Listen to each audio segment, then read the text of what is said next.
Hello, and welcome to the DCIFF Film Chat Podcast. I'm Erin DeVos, and I'll be your host for this season. Join us for insightful interviews that explore the work of up-and-coming independent filmmakers from all over the world. If you're passionate about film and keen to learning about the creative process from the future cinema greats, this podcast is a must-listen for you. Our mission is to provide listeners with the engaging and informative conversations about successful and innovative films, including features, shorts, documentaries, animation, and web series from across the globe. The DCIFF Film Chat Podcast is a unique opportunity for independent filmmakers to have their voices heard in a way no other film festival can provide. You can listen to the DCIFF Film Chat Podcast on all podcast platforms or visit our website at DCIFF-indie.org/DCIFF-podcast. Thank you.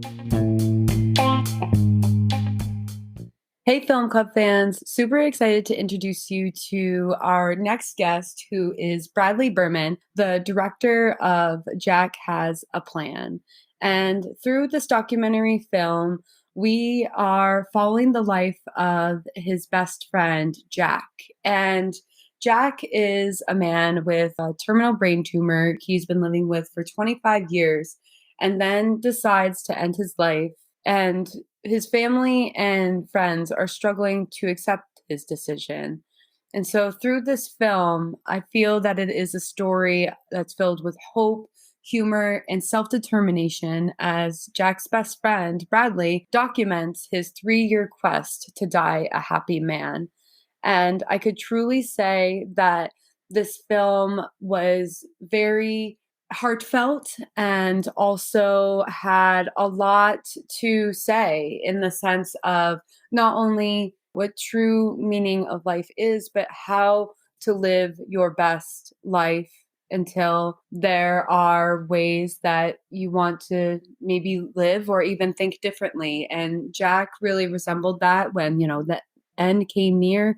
He truly had no fear. And I really am inspired by this film and also by thinking of different ways to think of how we can live life ourselves. And this film actually won Best of Fest at the DCIFF Film Forum in 2023. And I can't be more thrilled and excited to introduce you to Bradley and also to hear some of the things that happened in our interview. It gets pretty interesting, and I feel that we had a third guest, Jack, with us present. So let's dive in and get to know Jack and Bradley's story.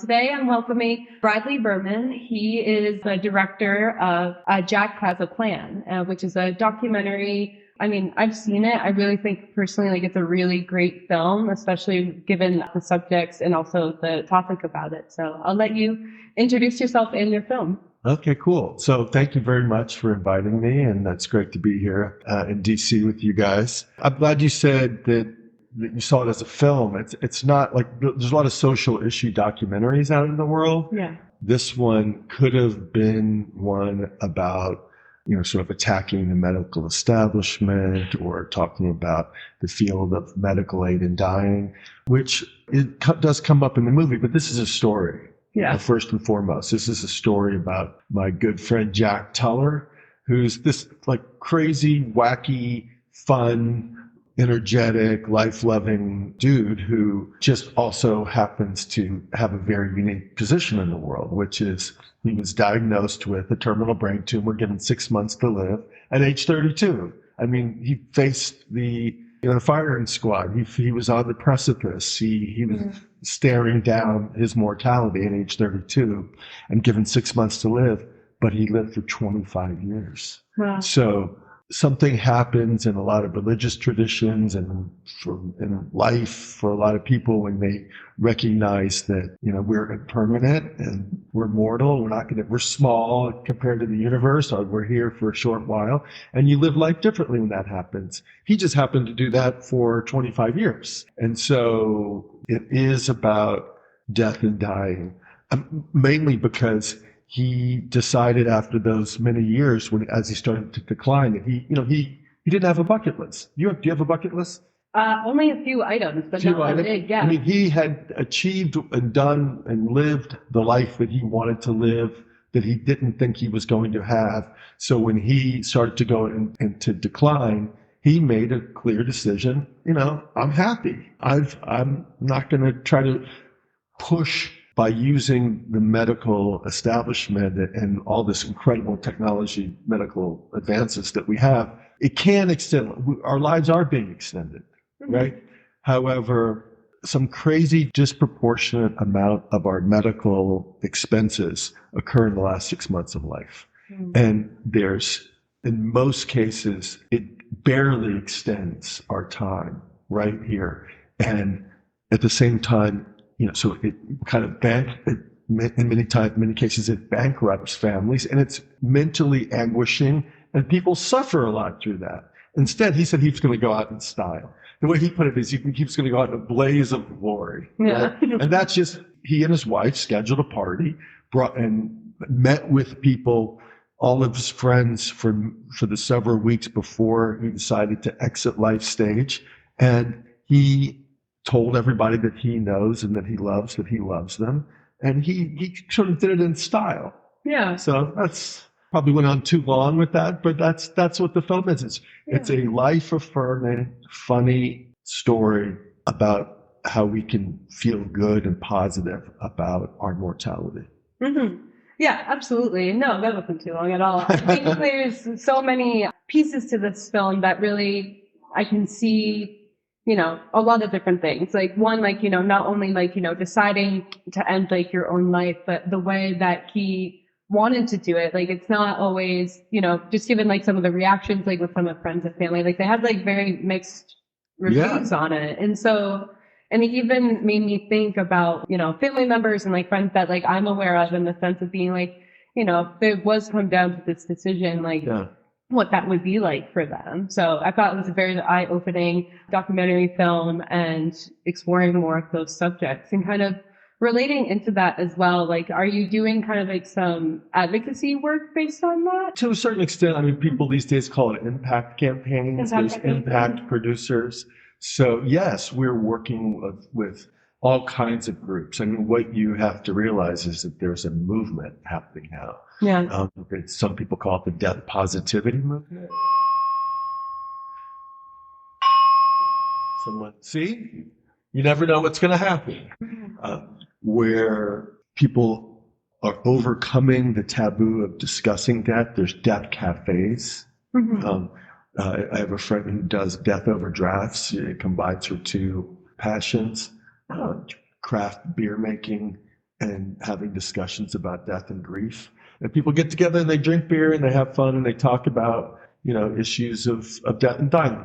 Again, anything to remove the taboo, because, we're all going to face it. So everybody needs a plan. Jack had a plan. Right. And everybody should have some kind of plan. So yes, we are doing an impact campaign. We're working with, have you ever heard of doulas, end-of-life doulas? I think so. Is that kind of a assistant? Yeah, there's something. Yeah. Well, there's birth doulas that they're not midwives. They just sort of help a family that is getting ready to welcome a baby into the world. And there are now end-of-life doulas that help families and people who are dying go through. There's so many things to worry about and think about how you prepare for it, that they guide you through the whole process.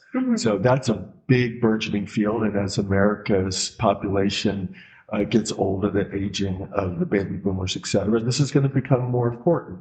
Yeah. So we didn't do an advocacy film. We didn't set out we're not just explaining how medical aid in dying works, or how you prepare for death. It's not that. It's a movie, right? I mean, I feel good that, shout out to Quinn Costello, Byron Thompson, our editors, and Chris Metzler, producer, that we have a tight story that really people are on the edge of their seat, they want to know what's going to happen next. And that's what we want a movie to have, a little suspense. Yeah, definitely. And leading into that as well. And I believe with one of your screenings that we're doing a Q&A. Yeah, we're doing two. Yeah, that's true. Oh yeah, true. Back to back. I mean, So, both of them have local folks. We're going to have Dr. Michael Potash. When I first saw the film, what first struck me is, besides the fact that it's a difficult topic, right? This idea of how one ends one's life.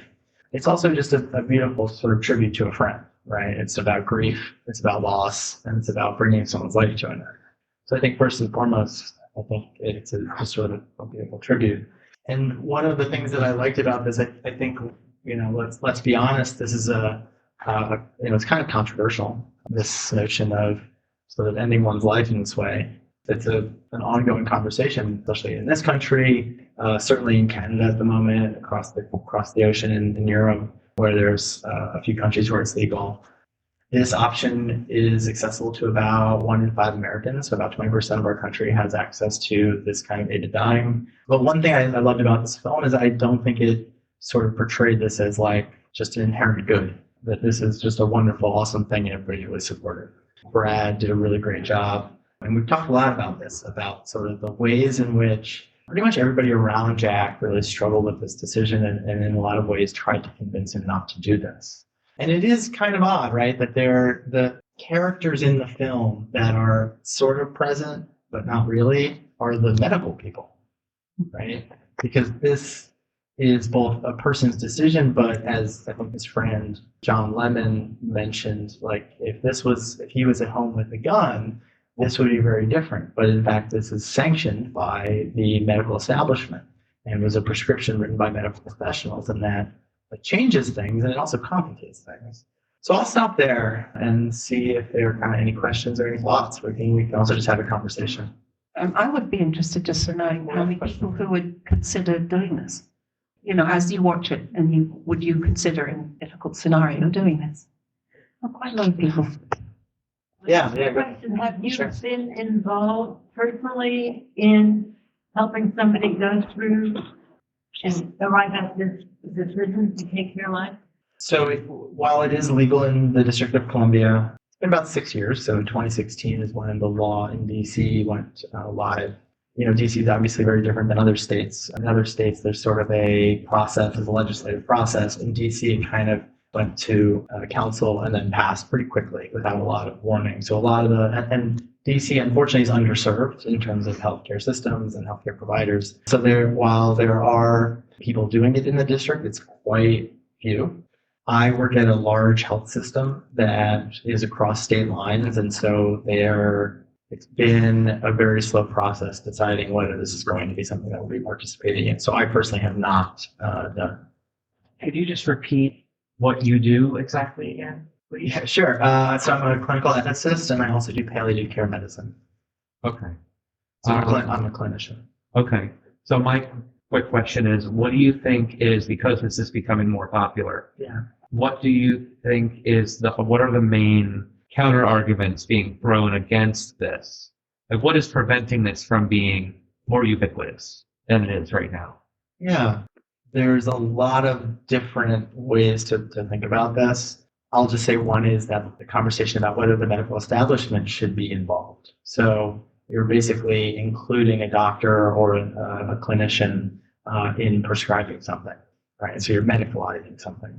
So that's sort of one, I think, domain of whether we should be doing this. The practice of medicine, the profession of medicine has traditionally always been healing, preventing death, saving lives. And so there's certainly a lot of conversation in the medical establishment about whether this should be one of the aims of medicine, right? Should doctors ever be involved in ending someone's life early? So that's kind of one way of looking at this. And of course, there's, questions about sanctity of life.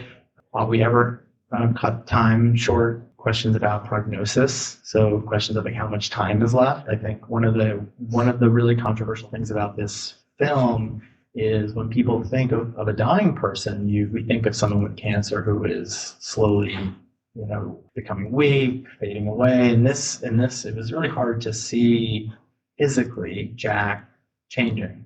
And a lot of it was his own report, right? And so his friends looked at him and they said, "You look well, you look good." And so a lot of it was just, him saying, like, these are the things I'm struggling with.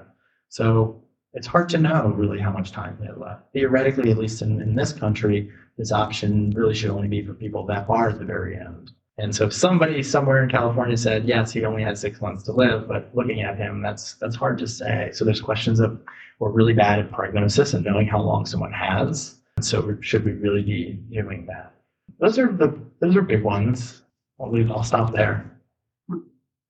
You mentioned that, there's a whole sort of conceit of, medicine and healthcare is aimed around healing and preventing death. So I would imagine that something like this would that be a violation of like a Hippocratic oath, right? Where it's like, again, we're trying to prevent people from dying, not letting them do the dying. So I guess, is that something that would be, if this gets passed more universally, that it would be an amendment to that sort of? To the Hippocratic Oath? Yeah. Well, so, funny thing about that word? Yeah, the Hippocratic Oath it's not exactly a binding sort of agreement, right? It's not a legal document. It's actually gone through a lot of changes over time. So the original versions of the Hippocratic Oath actually prohibited abortion, euthanasia, and hastening death, and that's changed.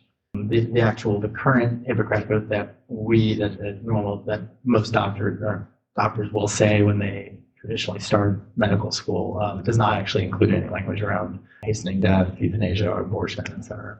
It's really a big question is, and specifically medicine, leaving aside sort of people's decisions for themselves and their autonomy. The question is, for most people, what should medicine do when it can't save you, right? And what is the role of medicine? That's all right.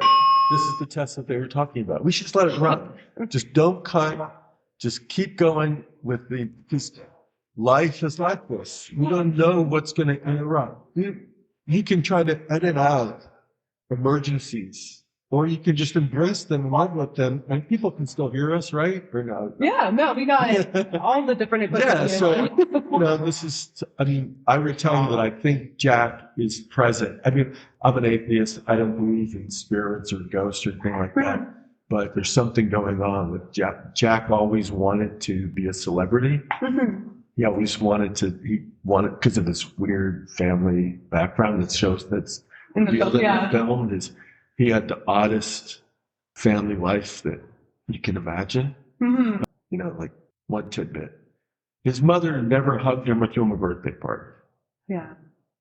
So and yet he loves life, and he had so many friends, but that didn't destroy him. Emergencies or interruptions like that, that's a pretty big thing. I have a mom that like to be deprived of a mother's love.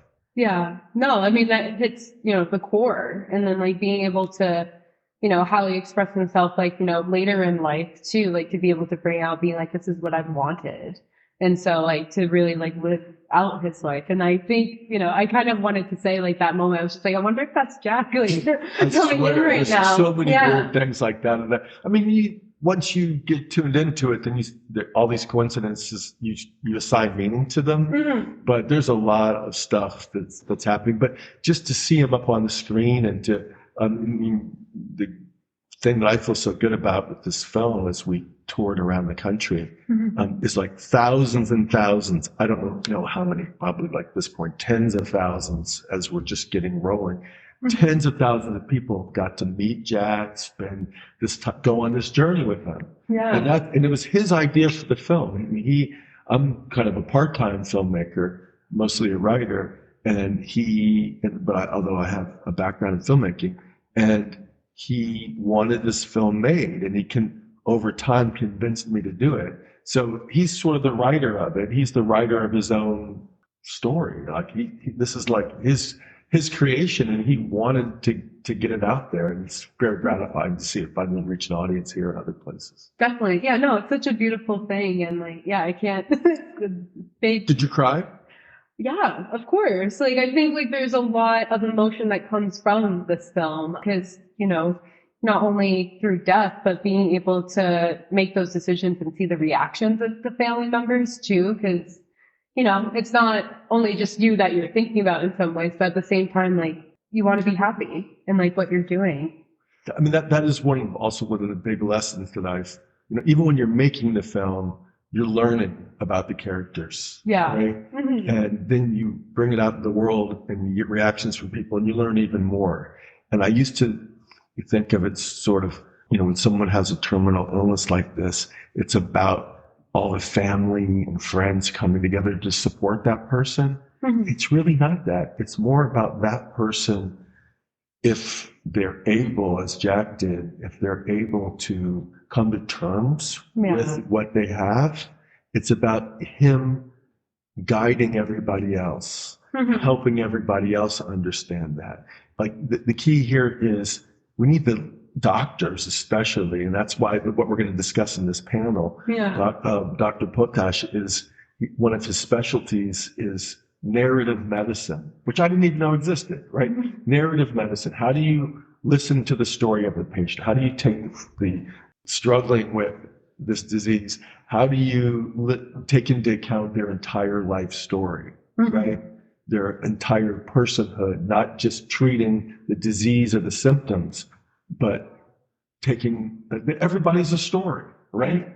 Right? That's ultimately what we are. We have a beginning, middle, and end, just like stories. Exactly. Yeah. And, in a way, we're our own, we're the main characters. So, Yeah. And I recently heard a quote, someone like, God, I need to track it down. Someone said, we die in character, right? Wow. So, do you know what I mean? Yeah. Like, however, what's that? I just got chilled because chills? based on we're talking about your film, kind of that quote just resonated with me. Me too. Like, Yeah. like however we lived, we're characters in our own story. Yeah. And we talk about that in the film. Like there's, my buddy Lemon, he kind of accused Jack of wanting his own narrative, like sort of like that's a factor of it too. Sort of the influence a filmmaker or a documentarian has in the story. Yeah. And I didn't want the telling of his story to in any way influence his decision to set a date for his passing. I mean, he set a date and threw a party.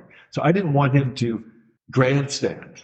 Do you know what I mean? Yeah, no, I do. And we talk about that. So, but he was a character and a half as just a person that I knew for 25 years. And he lived with that character and he died with that character. And I think that's how all of us are. Mm-hmm. Yeah, no, it's just as I said before, just seeing the beauty of the growth within him, but also for you being his friend to support it through it all. And I thought that was really good how you noted too, how you didn't want to totally influence his decision knowing what the subject of or what the overall documentary is going to be about. Right. Yeah. Yeah. Sometimes people give me nice compliments, which I appreciate, regarding, oh, what a beautiful gesture that was to help him tell his story, or they say, I'm sorry for your loss. There is a fly around, and it could be Jack. I don't know. Jack could be buzzing around as a fly.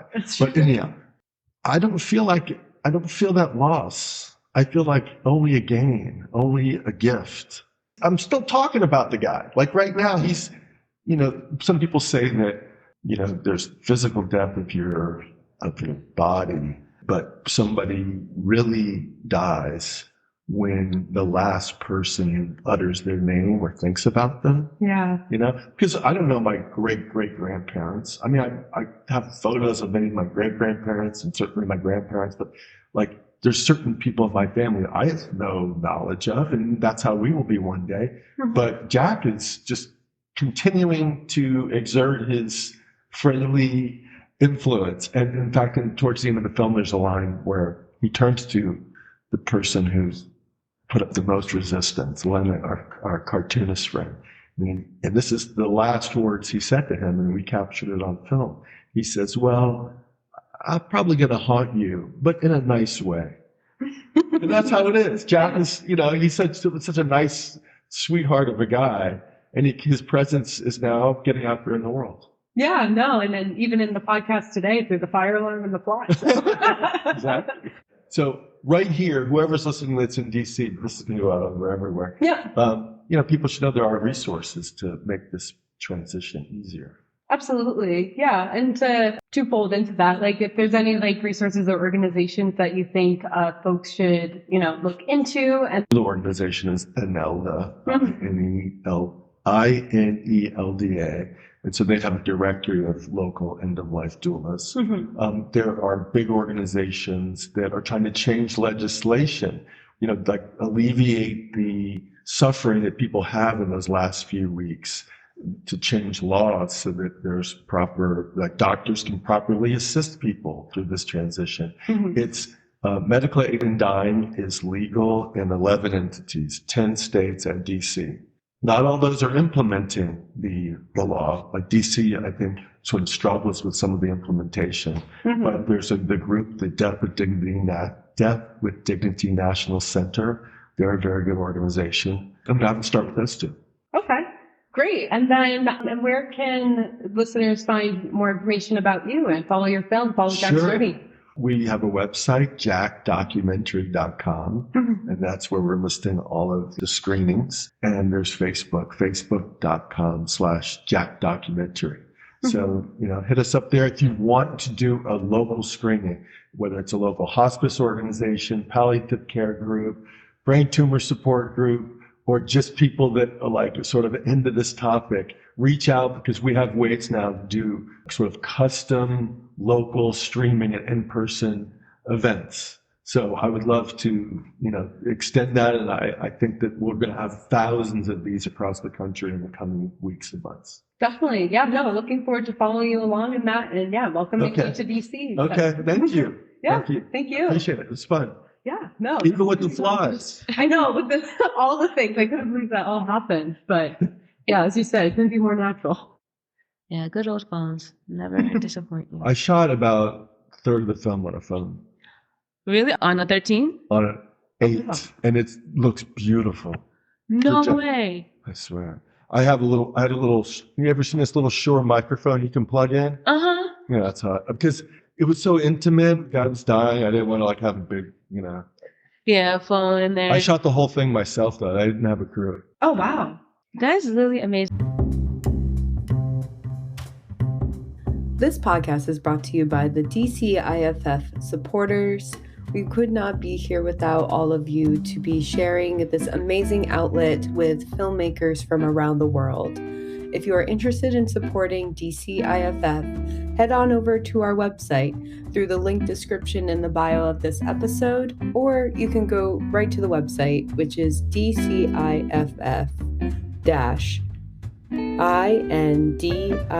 DCIFF-INDIE.org, to connect with us and learn more about our Future of Film programs, our festival, and also more educational opportunities in what we do with our high school students, community, and beyond. We look forward to your support.